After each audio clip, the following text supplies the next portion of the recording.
He left me at the altar for 3 hours and said, "Some women just aren't investment grade." A week later, I pulled the $4 million that was his whole business. He thought he was trading up. That was the part I kept turning over as I stood in the vestibule of St. Anselm's in Marietta, Georgia, in a dress that cost more than his first car, listening to him marry another woman. Blake believed, right down to his cufflinks, that he was winning. He believed he'd found something better, a longer surname, a country club membership, and that I was the thing he was leaving at the curb. What he didn't know, what none of the 212 people fanning themselves with folded programs knew, was that in leaving me, he was handing me the only match that could burn his whole life down. 3 hours. He kept me waiting 3 hours in a June that hit 94 degrees by 11 a.m., the AC in the little bride's room straining and losing, my mother reapplying my lipstick twice because I kept pressing my mouth into a line. And when Blake Turner finally walked in at 2:10, it was not down the aisle toward me. It was up a side stair in a gray tuxedo I had not chosen, with Laurel Ashby Coyne on his arm in a gown I had not seen, and a Presbyterian minister I had never met, already waiting under the flowers I had paid a florist to hang. "Gwen," he looked at me the way you look at a piece of furniture you're leaving for the new tenants. "Be reasonable. Some women just aren't investment grade." The organ was still tuning. Someone's phone was playing a marimba ringtone. I could smell the lilies going brown at the edges in the heat, and underneath that, the vanilla of the unity candle nobody would light for me. I did not scream. I want that on the record, because everyone assumes there was screaming. Investment grade.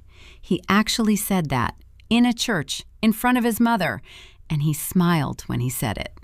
Because Blake was a man who had spent 38 years being told his smile was an argument. He had no idea he had just handed me a phrase I would spend the next 7 days returning to him with interest. Here is the thing he never once considered, in 5 years of dinners and pillow talk and pitch decks spread across my kitchen island. He thought I worked in finance, something back office. He thought I could cover the rent on our loft on a decent salary and family money. He had never asked the right question, not once, and I had never volunteered the answer. He was about to learn it in the worst possible order. But I'm getting ahead of myself. Let me take you back to the beginning, because the beauty of what happened only makes sense if you know exactly how long the fuse was. I grew up in Rome, Georgia, the daughter of a man who fixed transmissions and a woman who kept the books for 3 different churches because none of them could pay her full time. We had a single-story ranch on Maple Avenue with a window unit that died every August and a chest freezer in the carport my father guarded like it held gold instead of 40 pounds of venison. I learned numbers the way some kids learn scripture. At the kitchen table, my mother's red pen moving down a column, teaching me that a business is just a story people tell about money, and the only question that matters is whether the story is true. I was good at telling which stories were true. That turned out to be worth something. I went to Georgia State on a partial scholarship and a job at a call center that paid $9 an hour, and I graduated in 2009 into the smoking crater of the financial crisis with exactly one offer from a tiny firm in Buckhead that analyzed early-stage companies for men with more money than patience.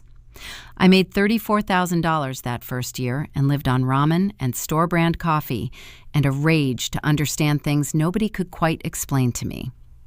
By 2014, I was the person other analysts brought their models to.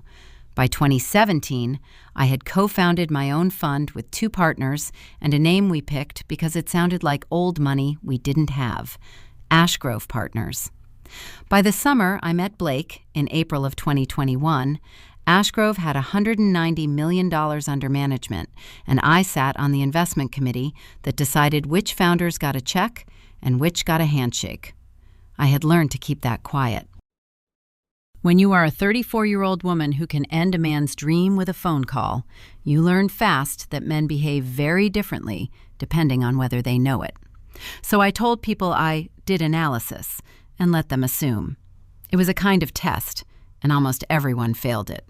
And I had stopped being surprised. I met Blake at a rooftop thing in Midtown.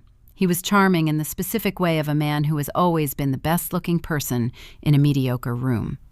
He ran a company called Meridian Logistics Systems, routing software for regional freight carriers, the unglamorous plumbing of getting a truck of frozen chicken from Valdosta to Chattanooga without losing money. It was, honestly, a decent product. He was not a fraud. That mattered later. He just wasn't as good as he thought, and the gap between those two things is where every one of these stories lives. He asked what I did. I said, I look at companies and decide if they're going to make it. He laughed and said, like a fortune teller. I said, like an accountant with opinions. He didn't ask a single follow-up. He talked about himself until the bar closed. And I let him, because he was warm and funny and remembered that I'd said I hated cilantro. And at 34, after a decade of ramen and rage, warm and funny felt like a vacation. For a while it was good. I won't pretend it wasn't. The pretending is how you stay bitter, and I refused to stay bitter. He'd bring home barbecue from a place in Decatur with a dry rub too heavy on brown sugar, and we'd eat it on the floor of the loft, watching a home renovation show where a couple always wanted a farmhouse sink and always went over budget. He kept a jar of Vicks on his nightstand for his sinus headaches. He drank his beer slightly too warm because he forgot to put it back in the fridge. Small things, the things that make a person real instead of a villain, which is exactly why they hurt to remember. There was one object I keep circling back to. Early on, I mentioned offhand that I collected fountain pens, a stupid, expensive habit I'd picked up the first year I made real money, a way of proving to myself I'd left the call center behind. For our first Christmas, Blake gave me a Mont Blanc 149, $280 at a shop in Phipps Plaza, engraved on the cap band, GS, Value Investor. It was a joke, and it wasn't. I use that pen for everything, every term sheet, every check. Remember that pen. It comes back. Now, here is where the fuse gets interesting, and where you have to hold two facts at once. Fact 1. Blake's company was chronically undercapitalized. He was always one bad quarter from missing payroll, and he covered it with charm and short-term loans and a founder's talent for never quite saying how bad it was. Fact 2. In the fall of 2022, about 18 months into us, Blake came home glowing. He'd landed an anchor investor, a strategic partner who was going to put $4 million into Meridian over 3 tranches and, more importantly, steer 3 enormous freight contracts his way. He wouldn't say who. They want to stay quiet, he told me, spreading his hands like a magician. Institutional money, the real deal. Gwen, this is the thing that makes us. I nodded and said I was happy for him, and I poured us each a glass of the Willamette Pinot he liked, and I did not tell him I already knew every line of that deal, because I had written it. The strategic partner was a special-purpose vehicle called Kestrel Freight Holdings, LLC. Kestrel was a shell, a company that exists on paper to hold an investment and nothing else. And Kestrel was funded entirely by Ashgrove Partners' Opportunistic Fund, which is to say, by me. I was the anchor investor. I was the big client. I had done it at arm's length, through a structure, so that if it ever went wrong, nobody could say I'd played favorites with my own money. My 2 partners knew. My attorney knew. Blake did not, because the whole point of a quiet capital source is that it stays quiet. And because, I'll be honest, some cautious animal part of me wanted to see who he'd be when he thought the good fortune came from the universe instead of from me. Now you know the card. Hold it. He didn't have it for 2 more years. The erosion started so slowly I mistrusted my own eyes, and I trust my eyes for a living. The first wrong note was the phone. Blake had always left it face up on the counter, screen bright with the small vanities of a founder, LinkedIn, Slack, a fantasy football group chat. Sometime around February of 2023, it started living face down. Then it started coming to bed. Then it started going with him into the bathroom, and a man who takes his phone into the shower's earshot is telling you something, whether or not he means to. The second note was Laurel.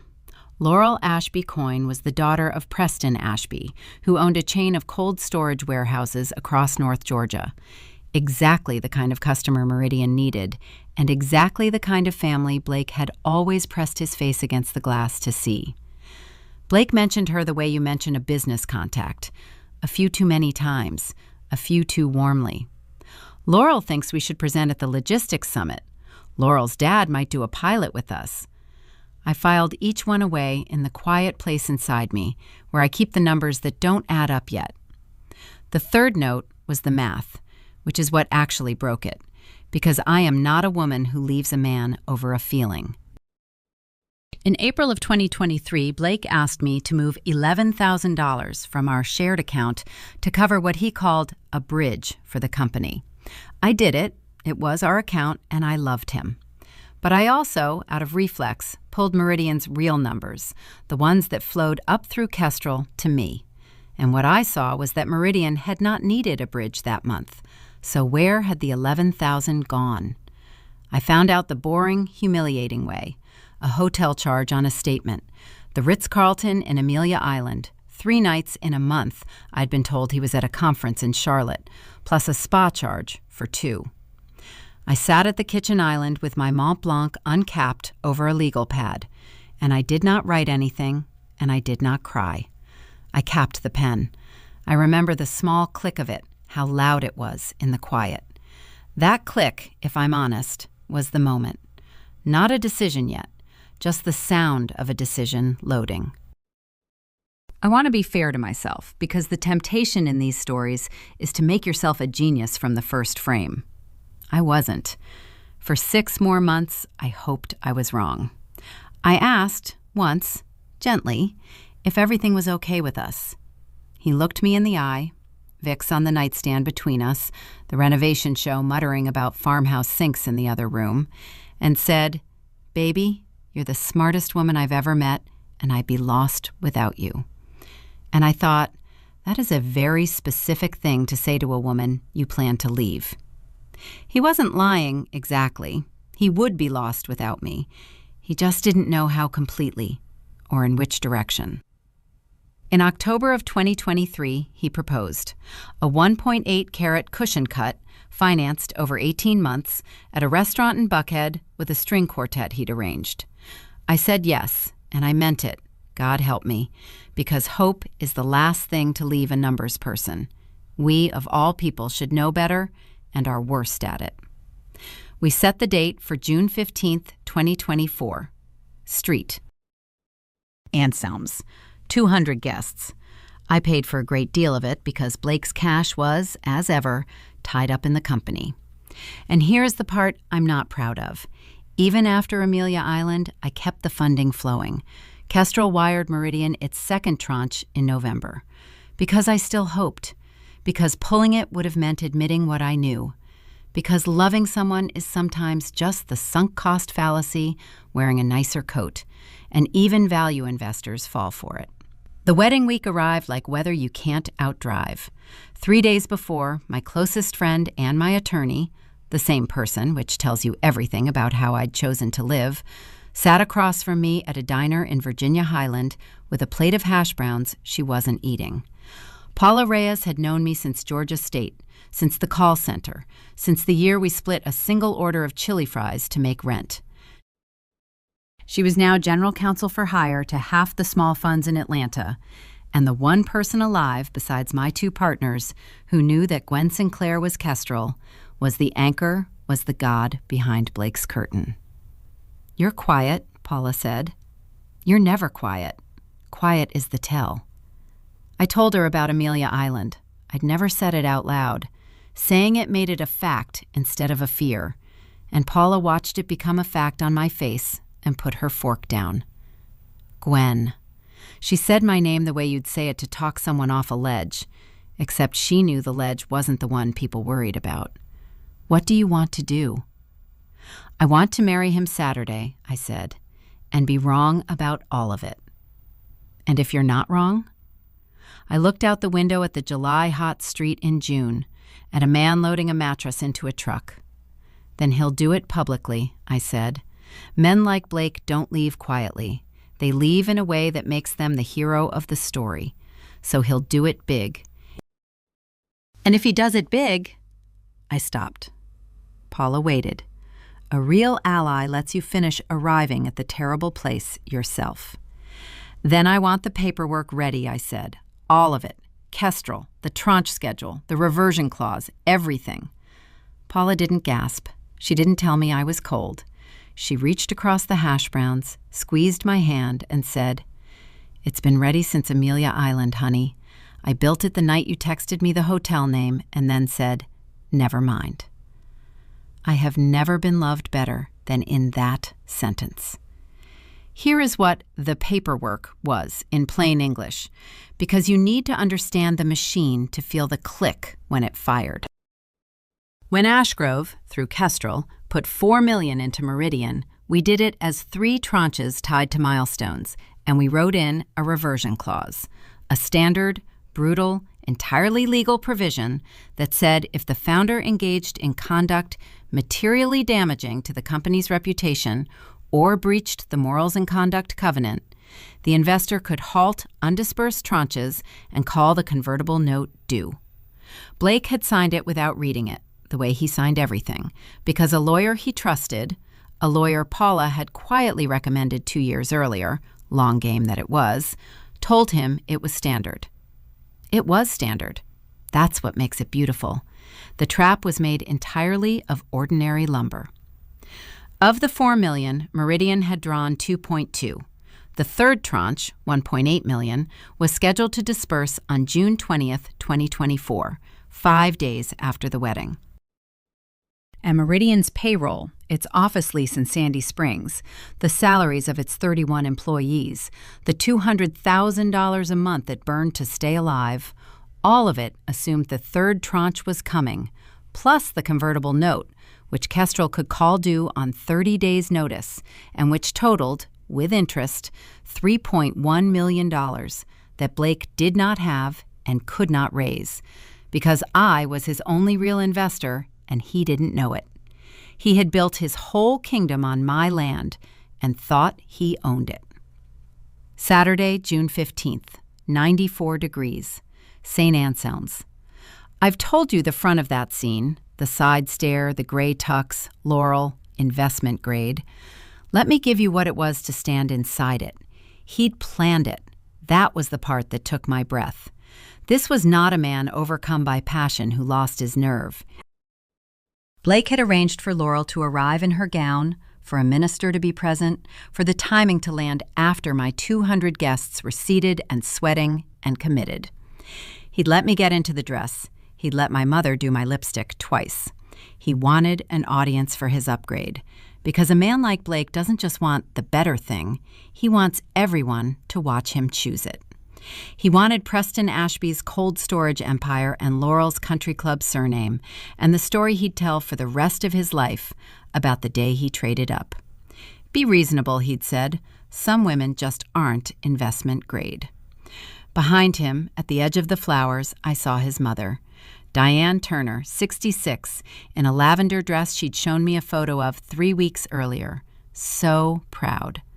Diane was looking at her son the way you look at a stranger wearing your child's face, and when Blake said the investment grade line, Diane closed her eyes, just for a second. And I understood I had one witness in that church who saw it clean. I said one thing, only one, because I had already decided the rest of what I had to say would not be said with my mouth. I looked at Blake, then at Laurel, who at least had the grace to look faintly ill, and said in a voice I kept absolutely level, "Congratulations. I hope the two of you built a good foundation." And I smiled, because I knew something about his foundation that he did not. Then I walked out. 200 faces, the lilies browning, the marimba ringtone silenced. My mother caught my elbow in the vestibule and I said, "Not here, Mama." And she, a woman who kept the books for 3 churches, saw the columns adding up behind my eyes, and said, "Oh, oh, baby, what did he just do?" "He made a bad trade," I said. I did not go home and cry into the 1.8-carat ring, though I won't pretend I felt nothing. I felt everything, in a cold, clean sheet, like the freezer air off my father's carport chest.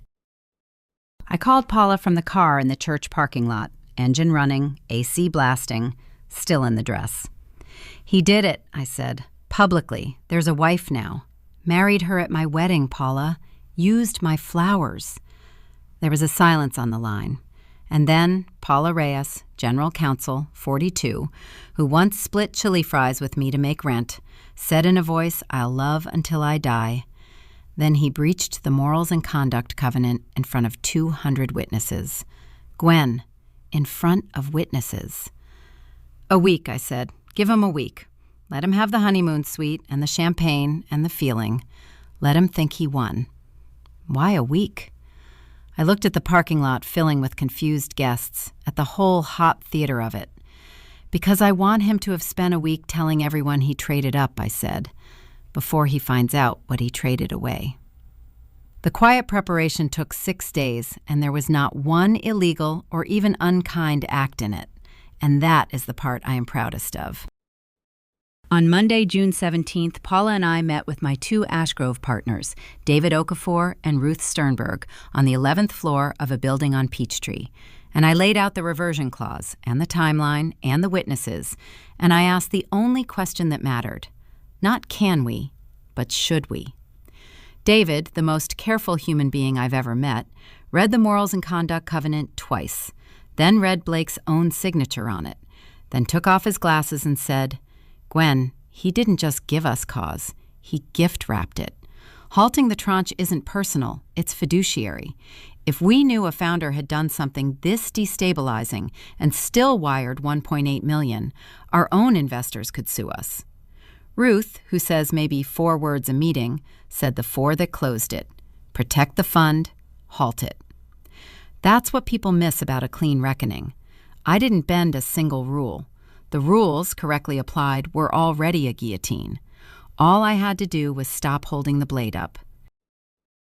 On Tuesday, Paula drafted the notices. On Wednesday, my accountant confirmed the load-bearing number. Meridian had 11 days of operating cash without the 3rd tranche. 11 days. He was, the whole time he was toasting his upgrade in a suite somewhere, 11 days from the edge and did not know it. On Thursday, I did the one thing that was for me and not for the fund. I took the Mont Blanc, GS Value Investor, and signed the 2 documents that would end it: the notice halting the 3rd tranche and the notice calling the convertible note due, $3.1 million payable in 30 days. I signed them at my own kitchen island, the renovation show-off and the loft quiet, and capped the pen with that same small click I'd first heard the night of Amelia Island. Loading then, firing now. And then, because life had handed me a straight line I'd have been a fool to leave on the table, I chose where to deliver them. Laurel's father, Preston Ashby, threw the newlyweds a reception. Of course he did. A week after St. Anselm's, on Saturday, June 22nd, at the Ashby Estate in Milton, one of those suburban Atlanta compounds with a circular drive and a tent the size of my first apartment, Blake had, in 7 days, gone from jilting one bride at an altar to being toasted as the golden son-in-law at another family's party. He'd traded all the way up. The whole freight and cold storage aristocracy of North Georgia was there, holding drinks they weren't drinking. I was not invited, obviously. But Kestrel Freight Holdings, Meridian's largest investor, had every legal right to hand-deliver formal notice to the company's founder and CEO. And Paula, bless her forever, pointed out that hand-deliver doesn't specify a location. We arrived at 4 p.m. during the toasts. I wore a green dress, not a black one, because I wasn't in mourning.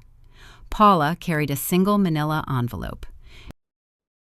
We walked up the circular drive past a valet and a cellist, and Blake saw me from across the tent, and I watched his face do something complicated. Surprise, then a flash of that old smile, the smile that had always been an argument, because even now, even here, he thought this was about him wanting me back. "Gwen." He came toward us, a flute of champagne in his hand, Laurel 2 steps behind in cream, and lowered his voice to the register menus when they're being magnanimous. "You shouldn't have come, but I'm glad you're moving on. No hard feelings. We just weren't a sound investment, you and me." "No," I agreed pleasantly, "we weren't." "Blake, I don't think you formally met my law partner," I gestured. "Paula Reyes. She's general counsel to Kestrel Freight Holdings." I watched the name land. Kestrel, his anchor investor, his big client, the $4 million. I watched him try to file it in the wrong drawer. Why would my ex-fiancé's lawyer work for his investor? And I watched him fail to find a drawer it fit in. "Kestrel," he said slowly.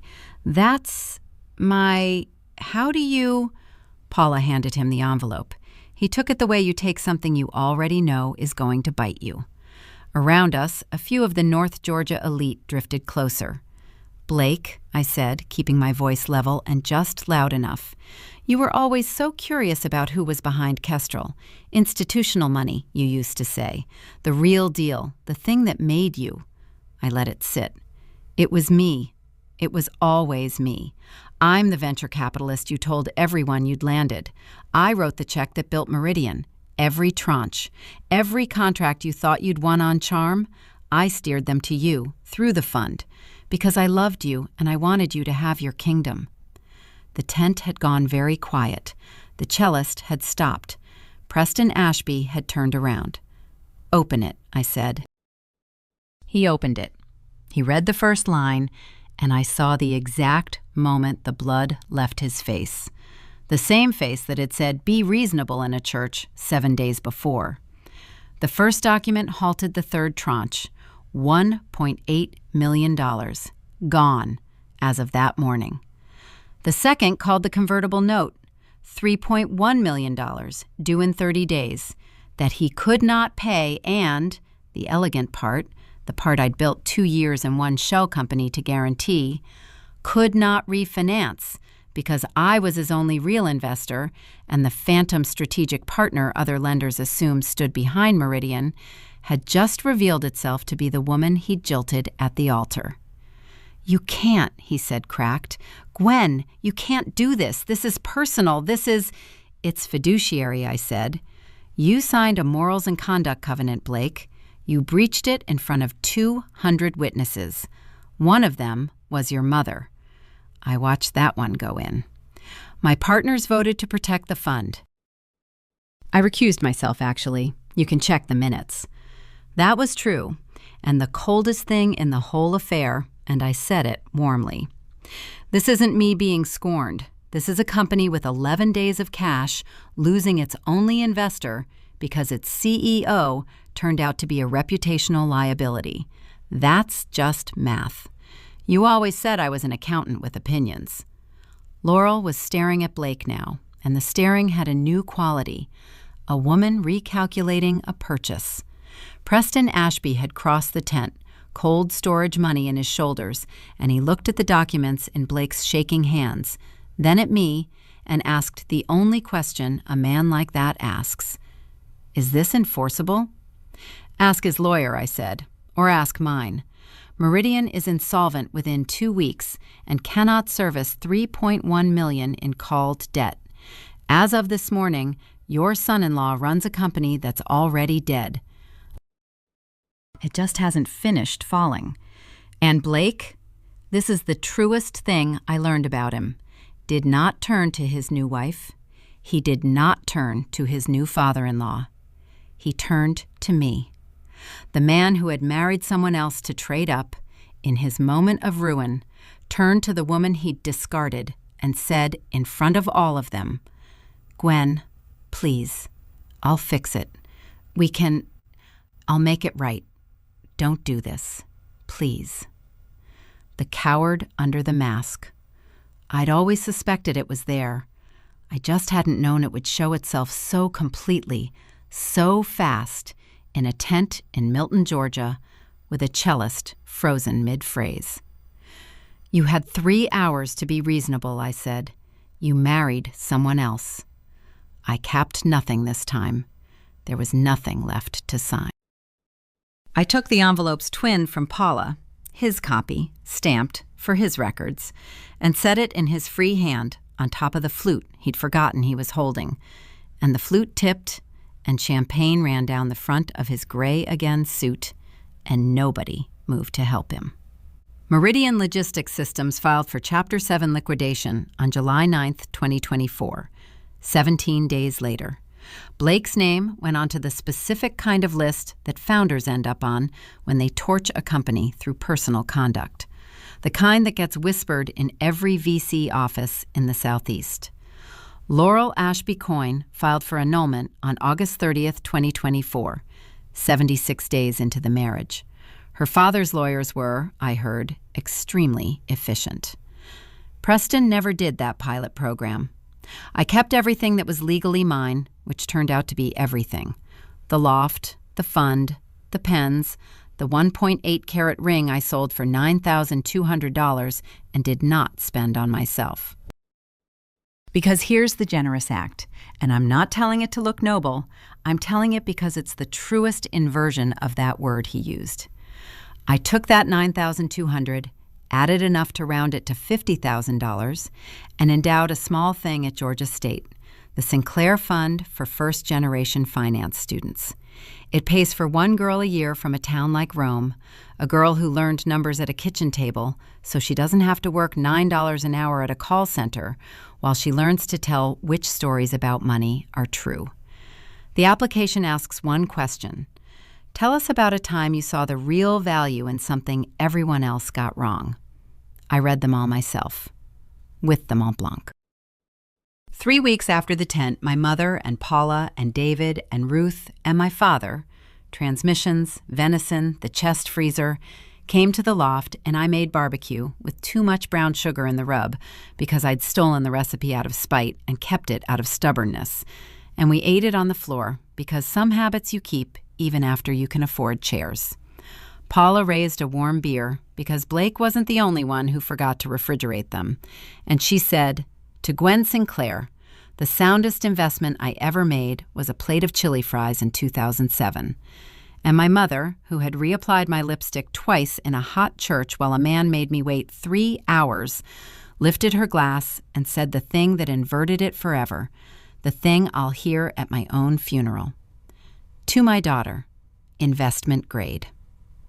I saw Blake once more about a year later in the spring of 2025. I was coming out of a coffee place in Sandy Springs, not 4 blocks from where Meridian's office used to be, and he was coming in. He was thinner. He was wearing a lanyard from a mid-sized logistics company where, I later learned, he'd taken a job as a regional account manager, reporting to a man 10 years younger. He saw me, and the old smile started. Reflex, muscle memory, the argument he'd made his whole life. And then it stopped, because he remembered it didn't work on me anymore, had never worked on me, had only ever worked on people who didn't know what I was. He said, "Gwen," just that, small. A man saying the name of a door that had closed.